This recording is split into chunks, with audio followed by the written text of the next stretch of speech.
தம்பி விஜய் இதுவரைக்கும் 16ஆம் தேதி ஆர்ப்பாட்டம் நடத்துவார்னு சொன்னார். நான் அப்பவே சொன்னேன், ஆர்ப்பாட்டம்லாம் நடத்தாதுங்க. அந்த சக்தியை மக்களுக்கு ஃபார்ம் ஃபில் பண்றதுக்கு ஏதாவது சந்தேகம் இருந்தா அதுக்கு உதவி செய்ய சொல்லுங்க. நான் ஒரு புத்தகம் எழுதினேன், 30 நாட்களுக்குள் முடியாதுன்னு அதே தம்பி தான் சொல்லியிருந்தார். நான் ஒரு புத்தகம் எஸ்ஐஆர் பத்தி ஒரு புத்தகம் எழுதியிருக்கேன். அதுல எவ்வளவு வெற்றிகரமாக அதை செய்ய முடியும், அதனால தான் அந்த புத்தகத்தை நான் போஸ்ட்ல அனுப்ப சொன்னேன். ஏன்னா இன்னைக்கு வேணாம் வேணான்னு சொல்லிட்டு இருந்தவர் விஜய் சொல்றாரு வாக்குகள் பறி போகுமா. நான் கேட்கிறேன், எப்படி வாக்குகள் பறி போகும்? நம்ம லட்சக்கணக்கான வாக்குகள்லாம் பறி போவதற்கு வாய்ப்பு. அடுத்தது வாக்காளர் பட்டியலை வெளியிட போறாங்க, எல்லாரும் பார்க்க தான் போறோம். அதுல மட்டும் என்ன, தாவேகா ஓட்டுகளை பார்த்து அவங்களுக்கு கொடுக்க மாட்டேன்றாங்க அப்படின்னு. எப்படி தம்பி அதெல்லாம்? அதனால திமுக தான் அப்படி பேசுது. உங்களை மாதிரி புது கட்சிக்கு இந்த எஸ்ஐஆர் உதவி செய்யும். அதனால நீங்க இன்னைக்கு ஒரு நல்ல விஷயம் பண்ணிருக்கீங்க. இணையதளத்துல பதிவு செய்யுங்க, எல்லாரும் சேர்ந்து முதல் வாக்காளர்கள் எல்லாரும் சேர்ந்து பதிவு செய்யுங்கன்னு ஒரு ஆரோக்கியமான ஒரு சூழ்நிலை சொல்லியிருக்கீங்க. அப்படியே சொல்லிக்கிட்டு இருங்க. ஏன்னா அதை எதிர்த்து சொன்னீங்கன்னு வச்சுக்கோங்க, இதை தடுக்க முடியாது. நீதிமன்றம் கூட இதை தடுக்காது. ஏன்னா இதுக்கு முன்னால உள்ள வழக்குகள்லாம் நீதிமன்றம் இதை தடுக்கல. அதனால்தான் திமுக வழக்காடு மன்றத்துக்கு போனா கூட எஸ்ஐஆர் அவங்க நிறுத்தல. அவங்க விசாரணைக்கு எடுத்திருக்காங்களே தவிர எஸ்ஐஆர் நிறுத்தல. சீமான் சொல்றாரு இஸ்லாமிய ஓட்டுகள் எல்லாம் திருடுறாங்களாம், நீக்குறாங்களாம். இன்னைக்கு இஸ்லாமியர்கள் அதிகமான வாழும் பகுதியில பாஜக வெற்றி பெற்றிருக்கிறது. ஸ்டாலின் சொல்றாரு, நிதிஷ்குமாருக்கு வாழ்த்து சொன்ன ஸ்டாலின் மோடி அவர்களுக்கு ஒரு வாழ்த்து சொன்னாதான் என்ன? அவ்வளவு குறுகிய மனப்பான்மை உங்களுக்கு. சொல்லிட்டு அதே நிதிஷ்குமாரையும் சொல்றாரு மோடினால தான் நான் ஜெயிச்சேன்னு சொல்லிட்டு என்ன சொல்றாரு, தேர்தல் ஆணையத்தின் நேர்மையை சந்தேகிக்க வேண்டியிருக்கிறது. உங்களுக்கு 2024 40 வரும்போது உங்களுக்கு நேர்மை சந்திக்க வேண்டியது இல்லை. ஓட்டிங் மிஷின் எல்லாம் நல்லா வேலை செஞ்சது.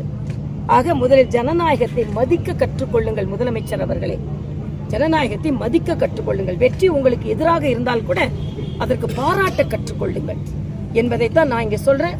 அதனால தொடர்ந்து எஸ்ஐஆர் பயமுறுத்தி கொண்டிருக்கிறார்கள்.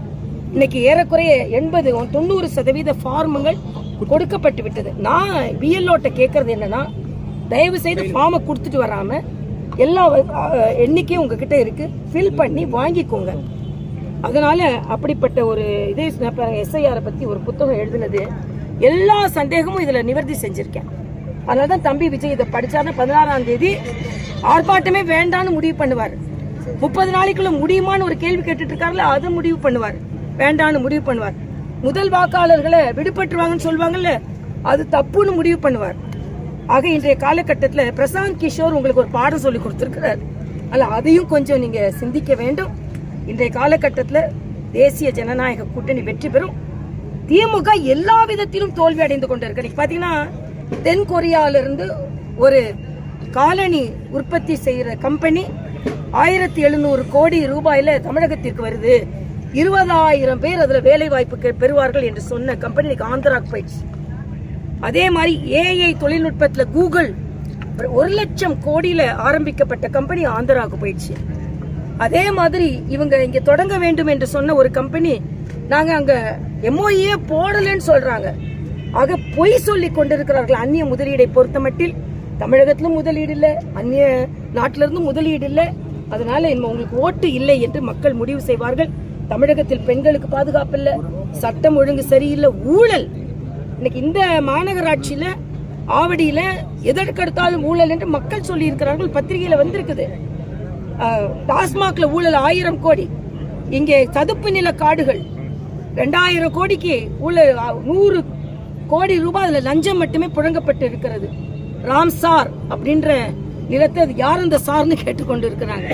அதனால இன்றைய திமுக முற்றிலுமாக தோல்வி அடைந்திருக்கிறது.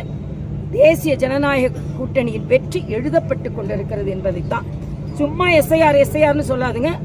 ரவிக்குமார் இன்னைக்கு சொல்றாரு, அதாவது நிறைய ஓட்டு நீக்கப்பட்டது எங்கன்னா தேஜஸ்வியும் காங்கிரஸும் வெற்றி பெற்ற இடங்கள்லாம் தோல்வி அடைஞ்சிருக்கு. அப்ப எப்படி நீங்க வெற்றி பெற்றிருக்கீங்க?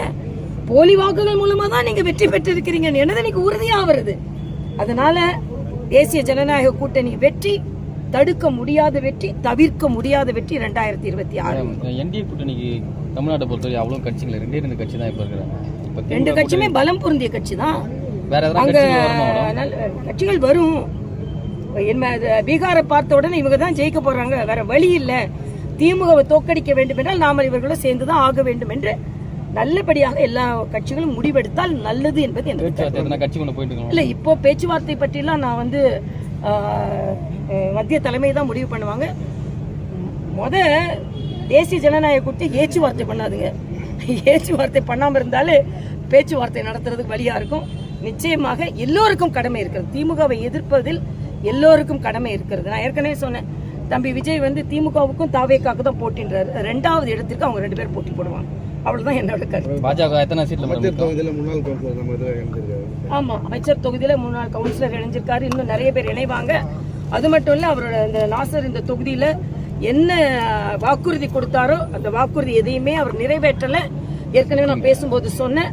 அதனால நிச்சயமாக இந்த முறை இது திமுக எம்எல்ஏவும் கிடையாது, அமைச்சர் தொகுதியும் இது கிடையாது. ஆனா நிச்சயமா தேசிய ஜனநாயக கூட்டணி சட்டமன்ற உறுப்பினர்களின் தொகுதியாக இது இருக்கும். இன்றைக்கு பீகார் தேர்தல் தமிழகத்திற்கு ஒரு பாடத்தை சொல்லிக் கொடுத்திருக்கிறது. SIR என்று நீங்கள்லாம் எதிர்ப்பது அங்கே சாதகமாக அமைந்திருக்கிறது. பாஜகவுக்கு மட்டும் இல்ல, மக்களுக்கு சாதகமாக அமைந்திருக்கிறது. அங்க எந்த போராட்டமும் இல்ல, என் ஓட்டு இருக்கு, என் ஓட்டு இல்ல, திருடப்பட்டு விட்டது என்று. ஏன் ராகுல் காந்திக்கு மரண அடி கொடுத்தாங்கன்னா, ஓட்டு திருட்டு சொல்றாங்க. நம்ம ஓட்டெல்லாம் கையில தானே இருக்கு, பாத்துட்டு எல்லாரும் கையிலயும் ஓட்டு இருக்கு, ஆனா இவர் ஓட்டு திருட்டுன்னு சொல்றாரு. அதனால நாம வந்து இவரை திருட்டுன்னு சொல்றதை இவரோட ஓட்டை திருடணும். அதனால நாம நிச்சயமா ஓட்டை வந்து எல்லாத்துக்கும் போட்டு இவரை தோற்கடிக்கணும்னு மக்கள் நினைச்சிட்டாங்க. யாருமே அங்க மறு தேர்தல் கேட்கல. உங்களோட ஓட்டு திருட்டுல மறு தேர்தல் கேட்டிருப்பீங்கல்ல, மக்கள் ரோட்ல இறங்கி போராடி இருப்பாங்கல்ல, இல்ல.